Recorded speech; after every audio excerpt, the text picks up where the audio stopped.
datang kepada sesi counseling kita pada petang ini. Boleh saya tahu siapa nama? Nama saya Angelia. Angelia. Nak panggil apa? Boleh panggil saya Angel. Angel. Seperti bidadari ya. Okey. Boleh saya tahu Angel berasal daripada mana? Sebab slang Angel macam tak macam orang Semenanjung. Saya berasal daripada Sarawak, tapi buat masa sekarang saya tinggal di Sabah sebab ikut bapa saya. Jadi yang kat Sarawak tu tempat tinggal ibu lah. Ya. Kalau kat Sarawak, Angel tinggal dekat mana? Kalau di Sarawak saya tinggal di Kapit. Saya pernah juga dengar nama Kapit tu. Boleh Angel ceritakan sedikit apa tu tempat-tempat yang menarik kat Kapit, sebab saya pun pernah juga dengar nama Kapit ni tapi tak terlalu detail. Apa yang menarik dekat Kapit? Tak adalah banyak mana, tapi ada satu tempat bersejarah iaitu Fort Sylvia. Lepas tu kawasan rekreasi yang menarik seperti Lady Pond. Begitulah dia. Jadi Fort Sylvia tu adalah seperti museum lah kat kamu orang kat Kapit tu kan? Ya. Okey. Nak tanya, Angel ni anak berapa ya? Saya anak sulung, anak pertama. Angel anak sulung. Jadi berapa orang adik-beradik? Kita orang adik-beradik ada 3 orang. 2 orang lelaki. Masih muda lagi. Yang 2 orang lelaki. Yang muda tu umur berapa tahun? Yang kedua tu umur 10 tahun. Yang ketiga tu umur dia 1 tahun 10 bulan. Jadi dia masih kecil lagi lah kan? Ya. Jadinya Angel lah kakak sulung, tak ada adik perempuan. Tak ada, semua lelaki. Jadi tanggungjawab orang kakak tu tinggi juga kan? Ya. Okey. Sebelum ni Angel tinggal dengan family kan? Ibu bapa umur berapa? Ibu saya berumur 38 tahun. Bapa tiri saya yang sekarang berumur 31 tahun. Muda lagi. Bapa saya muda lagi. Lupa nak tanya, Angel ni bangsa apa? Saya berbangsa Iban. Bapa? Bapa tiri saya berbangsa Moro. Jadinya bolehlah pergi Sarawak ke Sabah kan? Orang Borneo boleh pergi sana Dua sini. negeri yang berbeza. Okey. Lepas tu sekarang ni Angel menyambung belajar kan? Ya, sekarang saya melanjutkan pelajaran di UPSI. Sekarang baru semester berapa? Saya sekarang berada di semester 2 dan nak habis semester 2.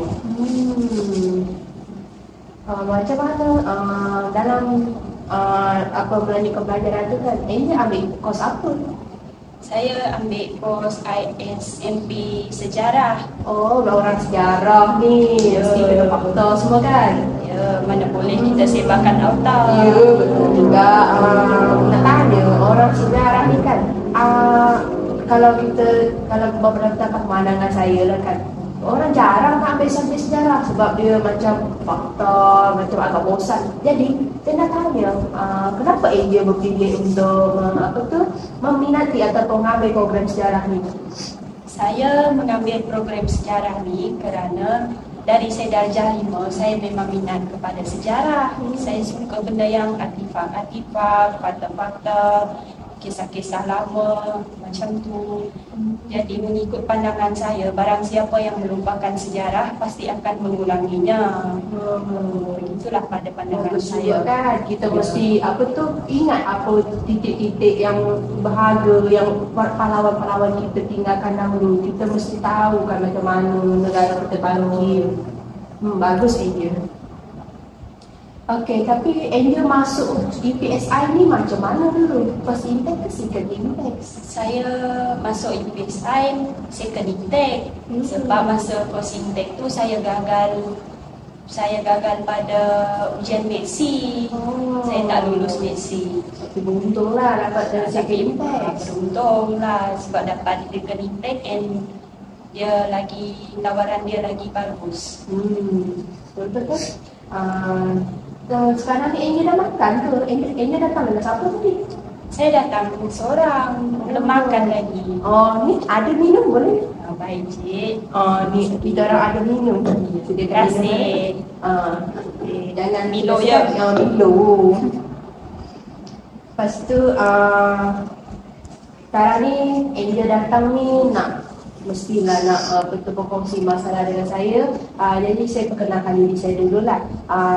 Saya adalah nama saya Cik Madeline Anak Saleh dan saya merupakan pelatih kaunselor kepada pusat kaunseling ni. Jadi Angel bolehlah berkongsi masalah dengan saya. Apa yang Angel rasa, apa yang Angel pendam selama ni, Angel boleh kongsi dengan saya, jangan risau.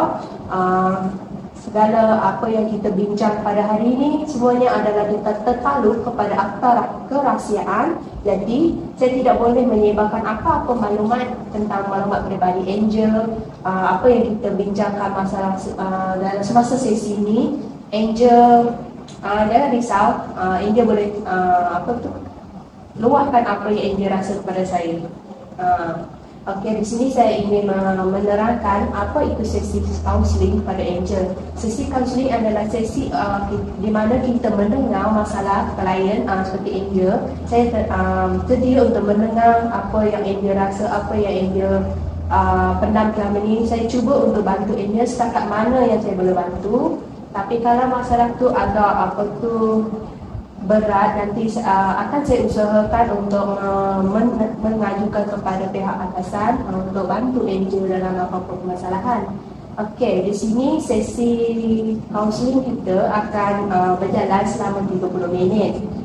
Jadi Angel tak payah sesegan. Angel buat macam kakak ke aku ke apa-apa je untuk kongsi. Anggaplah saya ni sebagai ahli keluarga ke untuk Angel berkongsi masalah. Okey. Jadi apa yang Angel rasa, apa yang Angel nak luahkan atau nak kongsikan dengan saya pada hari ini? Okay, saya datang ni sebab saya nak berkongsi tentang masalah saya di UPSI. Maknanya masa saya belajar lah, saya nak berkongsi pasal bebanan tugasan yang terlampau banyak. Jadi tugasan kami ni dia diberi dalam masa yang serentak dan sangat banyak. Dalam satu subjek sampai ada 7 assignment, paling minimum pun ada 3 assignment. Banyak juga. Satu subjek kan ya? Ya, satu subjek. Dalam satu semester tu kan, berapa subjek yang korang diperuntukkan untuk ambil dalam satu semester tu? Dalam satu semester tu dia ikut jam kredit. Tapi jam kredit semester 2 ni dia lebih banyak. Jadi lebih banyak subjek yang kita orang ambil. Dalam 6 subjek kan tu kan? Ya. Tapi ada yang 3 jam kredit, 4 jam kredit kan? Ya. Tapi ada juga yang banyak juga pelajar yang betul mengalami masalah ni. Angel, tugasan tu diberikan kepada awal sem ke dia contohnya Prof korang bagi setengah dalam minggu ke 5 ke macam tu? Tugasan tu diberi semasa pertengahan sem, bukan dari awal sem. Dari awal sem tu macam kita orang kuliah je lah, lepas tu 3 minggu pertama tu disebabkan minggu drop, jadi banyak yang terbazir lah masa tu. Sebab kita orang tengah kalut lagi susun jadual kan. Jadi yang minggu pertengahan sem tu baru lecturer kita orang buka assignment. Apa untuk hantar submit tu kan? Ya. Jadi dalam sem ni kan Angel rasa kenapa Angel ni seorang yang macam mana kalau dengan tugasan? Angel ni seorang yang boleh kongsikan apa personality Angel terhadap tugasan tu? Personality saya terhadap tugasan, saya sejenis saya yang betul-betul committed dengan tugasan saya. Kalau saya buat, saya memang betul-betul buat. Kalau tugasan kumpulan, kalau ahli kumpulan saya tak buat, saya akan mulakan dahulu dalam kumpulan tu.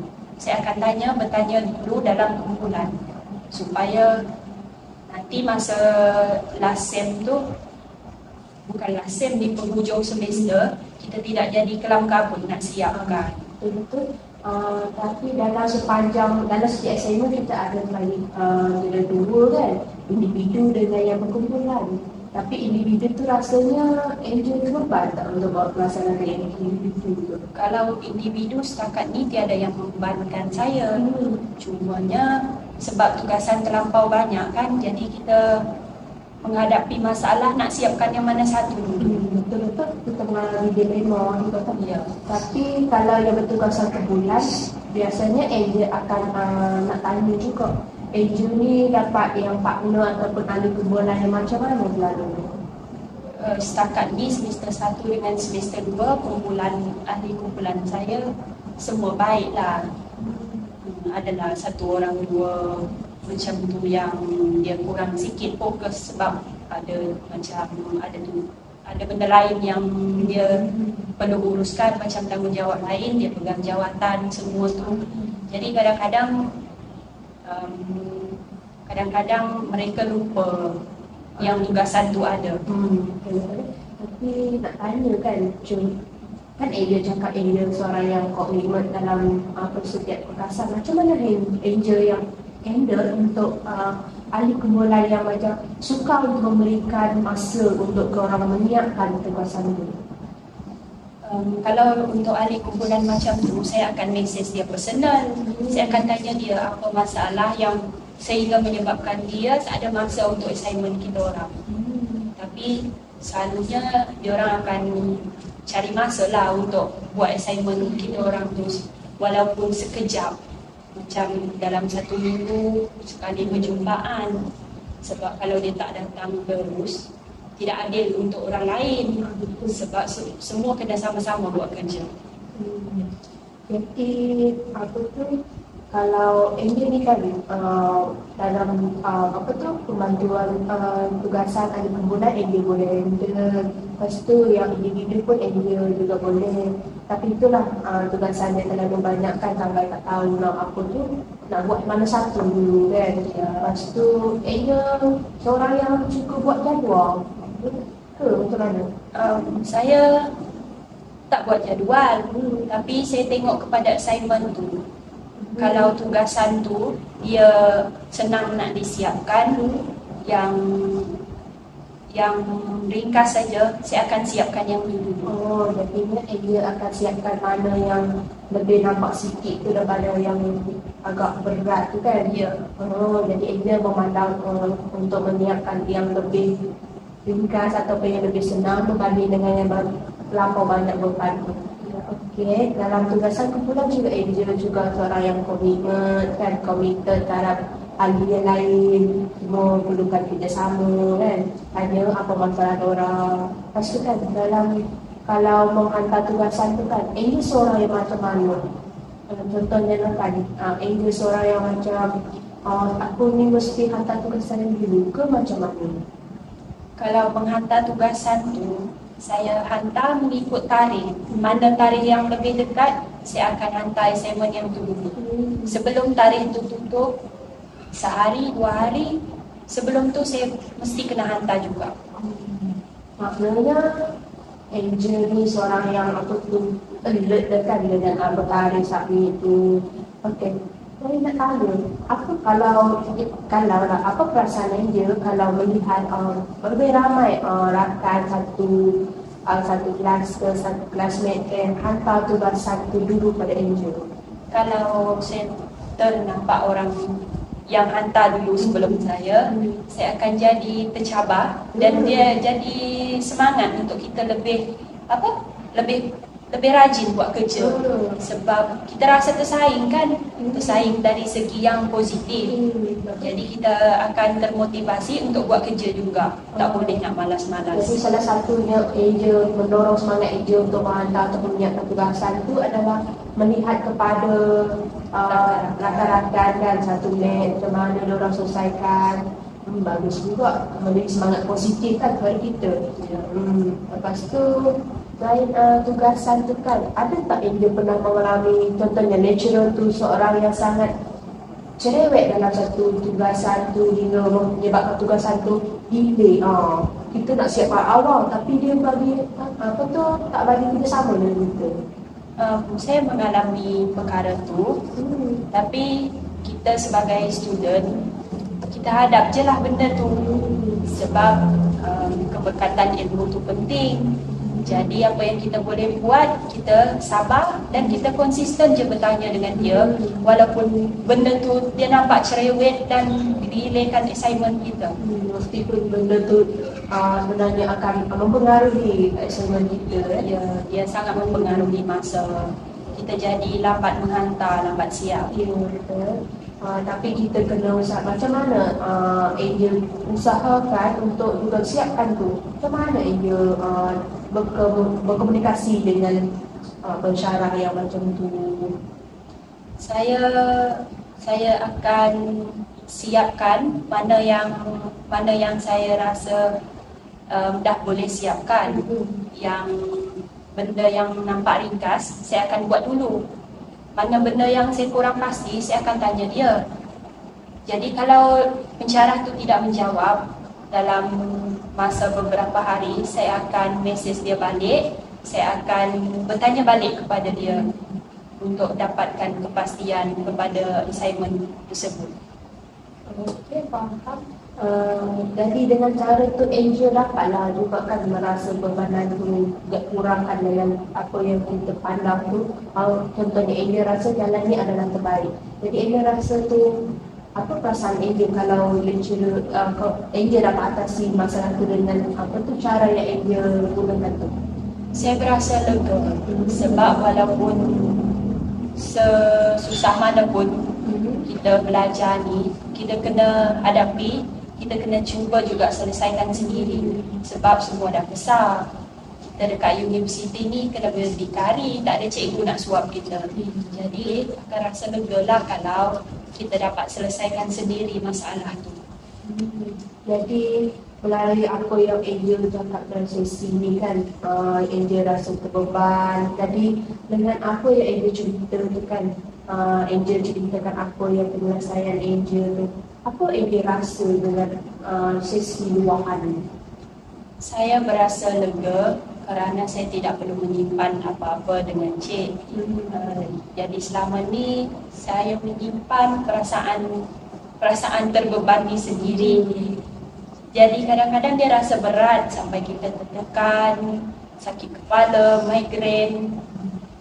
Jadi kita stres yang membawa kepada sakit kepala, migrain yang memudaratkan kesihatan kita. Jadi itu yang rasa. Tapi kan dalam Angel ambil kos sejarah tadi kan. Dalam kos sejarah tu kan assignment macam mana Angel laksanakan? Kalau contohnya yang geografi dia dah kebanyakan lebih pada peta kan. Kalau sejarah ni macam mana assignment dia? Kalau sejarah, kita orang tak ada banyak buat benda. Kalau sejarah dia lebih kepada esei ilmiah. Kita orang kena buat esei ilmiah, kalau minimum pun 25 muka surat. Kena ada nota kaki, rujukan kena lebih daripada 5. Kita kena pergi library, rajin-rajin pergi library cari buku rujukan. Jadinya kalau yang esei ilmiah tu kan, contohnya Angel pensyarah bagi apa itu artikel ke dalam bahasa Inggeris, macam mana Angel jalankan ataupun cuba nak buat tu? Kan dia selalu artikel tu dia selalu panjang kan. Macam mana Angel tu? Kalau yang ada artikel dalam bahasa Inggeris, yang pertama perkara yang saya akan buat, saya akan baca dulu untuk kali yang pertama. Saya akan baca sekali imbas dia. Lepas tu saya akan highlightkan mana yang penting. Lepas tu saya baca untuk kali kedua. Dan saya akan cari mana perkataan yang susah untuk saya, dan saya akan cari di internet apakah masuk perkataan tersebut. Sebab tugasan kita orang ni, kalau yang pasal artikel, kita kena ulas balik artikel tu dalam bahasa Melayu. Walaupun yang pensyarah bagi tu dalam bahasa Inggeris, tapi kita kita kena laksanakan dalam bahasa Melayu. Tapi dalam dalam satu semester tu kan, dalam satu subjek tu selalu berapa pensyarah kamu orang bagi artikel untuk korang tafsirkan? Kalau untuk tugasan individu ada satu je artikel, tapi kalau kadang-kadang ada artikel yang kita kena rujuk untuk buat forum. Maknanya forum tu dia berdasarkan artikel tu. Jadi korang kena buat dua tugasan tu. Ya. Translate, lepas tu ulas, lepas tu kaitkan dengan forum. Ya. Jadinya ilmu sejarah ni selalunya mengulas fakta, mengulang. Faham? Okey, lepas tu kan apa yang subjek sejarah ni yang mendorong Angel ni minat untuk mengkaji sejarah? Contohnya apa yang perkara yang paling unik dalam program sejarah ni yang Angel rasa semua Angel buat kerja ni tak berbaloi, lepas tu Angel rasa tu sangat seronok meskipun itu beban? Dalam sejarah ni, perkara yang paling menyeronokkan adalah bila kita pergi kajian lapangan ataupun ada aktiviti di luar kelas. Maknanya kita tak terperap di dalam bilik kelas tu. Kita pergi luar, kita laksanakan program. Seperti semester lepas, semester 1, Persatuan Sejarah iaitu Permas menjalankan satu program yang dinamakan program Jejak Mak Kilau. Jadi program itu sebenarnya dia ada dua. Yang pertama sukarelawan, yang kedua kita orang kena hiking sebab kita orang nak tahu mana laluan yang pernah Mat Kilau lalu. Jadi kita orang lalu balik. Jadi semasa hiking tu yang menyertai program tu, peserta-peserta yang menyertai program tu berjalan kaki lah, diiringi oleh pensyarah seorang. Seorang je. Yang selebihnya AJK daripada Permas. Jadi feedback dari program tu memang seronok sebab kita orang boleh buat dua aktiviti dalam satu masa, iaitu hiking dengan sukarelawan. Jadi maknanya program yang Persatuan Angel jalankan tu dalam dua masa lah kan. Belajar sambil memupuk semangat kembali Mak Kilau tu kan. Ya. Waktu tu kan bila Mak Kilau Tengah panas. Ya, bagus juga. Tapi dalam melalui program tu, Angel, kalau Angel rasa terlepas lepas mengikuti program tu, Angel rasa macam mana? Selepas mengikuti program Jejak Mak Kilau tu, saya rasa sangat gembira dan lega. Sebab banyak benda yang kita tahu, banyak benda yang kita belajar. Macam mana susahnya orang dulu berjalan kaki tanpa kenderaan. Dia berjalan dari Ulu Selimur River sampai ke Pos Buntu Pahang. Jauh. Ya.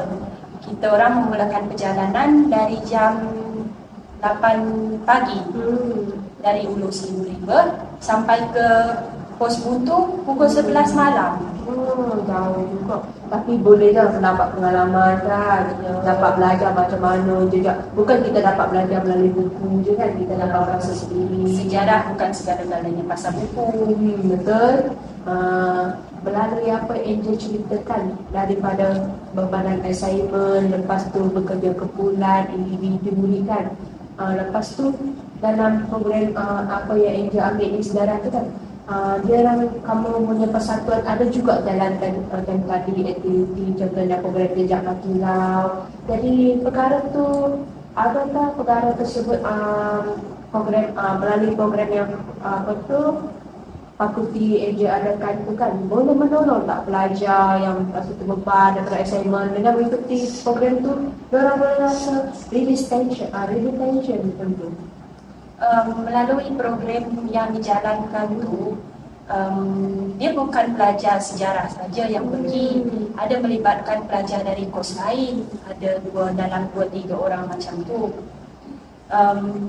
Program tu, apa yang kami dapat selepas program tu, rakan-rakan dari kos lain tu ada berkata, dia orang kata boleh release tension daripada bebanan kerja. Kita pergi pos buntu selama 3 hari 2 malam. Jadi dalam masa tu kita orang boleh healing dengan penduduk di sana. Kita orang buat bonding, mengeratkan hubungan silaturahim, macam buat sukaneka, buat aktiviti, menyanyi, malam kebudayaan. Jadi apa tu tekanan atau bebanan assignment tu kan boleh kita lepaskan dengan mengikuti program seperti yang dijalankan. Melalui apa Angel kongsikan, saya dapat melihat Angel ni seorang yang sangat aktif dengan program luar, dan melalui program-program yang Angel ikuti, Angel banyak saya lihat apa yang Angel terdapat dalam diri Angel. Angel ni seorang yang suka melepaskan bebanan dengan mengikuti aktiviti program luar, selain daripada melibatkan diri dengan assignment. Bagus. Lepas tu melalui apa yang kita kongsikan ni kan, Angel rasa apa perasaan Angel selepas berkongsi masalah dengan saya? Selepas saya berkongsi masalah dengan Encik, saya rasa sangat lega. Sebab kalau kita simpan sendiri boleh jadi gila. Betul. Jadi saya tak nak simpan sendiri benda tu. Betul. Jadi kadang-kadang kalau saya nak meluahkan kepada kawan, takut membebankan kawan juga. Sebab kawan-kawan pun sama belajar. Betul juga. Melalui beberapa kajian yang dalam artikel semua tu kan, banyak juga yang mengkaji tentang bebanan ataupun tekanan stres yang dihadapi oleh pelajar universiti pada banyak assignment kan. Tapi kita sendiri, contohnya Angel tadi, melalui apa yang Angel kongsikan, secara tidak langsung Angel dapat menceritakan cara Angel menghadapi masalah tekanan tu, macam mana Angel hadap bebanan assignment tu. Melalui apa yang Angel ceritakan, jadi Angel dapat memahami diri Angel tu macam mana Angel boleh kontrol tekanan tu, dengan apa yang Angel boleh lakukan macam tu. Jangan lagi Angel ikuti program, lepas tu kita kena komitmen ataupun alert dengan tarikh-tarikh. Jadi melalui apa yang Angel kongsikan, saya juga dapat belajar macam mana kita menghadapi assignment kita mendapati pensyarah yang Pensyarah yang kurang memberi kerjasama. Ya, betul. Jadi melalui apa yang tindakan ni, Angel dapat kita sendiri yang dapat menyelesaikan masalah kita kan. Kita memahami diri kita. Orang lain contohnya Angel cakap kepada kawan kan, kawan mana tahu kita yang saya lakukan kan. Bukan memandang kawan dia boleh memahami kita. Betul. Jadi Angel kena carilah orang yang betul-betul macam kita orang pergi counseling untuk berkongsi masalah kan. Ada setengah orang ni dia tak boleh penang. Kalau penang tiba-tiba macam kita isi belon dengan air, dia tiba pecah punya. Dia lama-lama dia boleh membawa kepada benda yang negatif. Jadi tidak boleh penang diri sendiri. Jadi Angel sekarang merasa lega lah. Saya merasa lega. Terima kasih kepada Encik. Terima kasih kerana memilih si counseling. Dengan ini saya amat mengucapkan terima kasih kepada Angel kerana dapat berkongsi masalah, bersedia berkongsi masalah. Jangan risau, masalah ini akan saya simpan seperti yang saya maklumkan dalam awal program tadi. Macam mana peraturan ataupun perjalanan si counseling ini, dia terpalut pada akta kerahsiaan. Jika sedang barang masalah yang dibocorkan, saya akan berurusan dengan pihak atasan. Jadi banyak juga yang dapat belajar daripada Angel macam mana menghadapi sesuatu tindakan. Hal ini merupakan satu pengalaman bagi saya untuk menjadi pelatih kaunselor kepada pelajar lain. Saya boleh memberi feedback yang baik, dan Angel boleh memberi feedback yang baik kepada saya, berkongsi masalah dengan saya tanpa rasa segan. Kan? Ya, kita mana boleh segan kalau kita nak luahkan perasaan kita pada orang, asalkan orang kecuali bukan keras. Betul. Ya. Oh, ada crush. Ada. Hmm. Dia sebagai semangat untuk Oh, belajar. bagus. Sekarang kita ni kan kalau nampak crush kan, kalau kita minta Terus rajin. Terajin kan. Ya. Bagus bagus. Saya dulu pun macam tu kalau mata wajah dulu. Bagus sikit. Okey. Sesi kampung kita ni habis kat sini. Terima kasih kerana mengunjungi sudi datang kepada pusat kaunseling kita. Kalau ada masalah boleh datang lagi. Jangan segan, dengan malu. Terima kasih juga kerana mendengar masalah saya. Okey. Sila minum. Terima kasih. Terima kasih, Cik.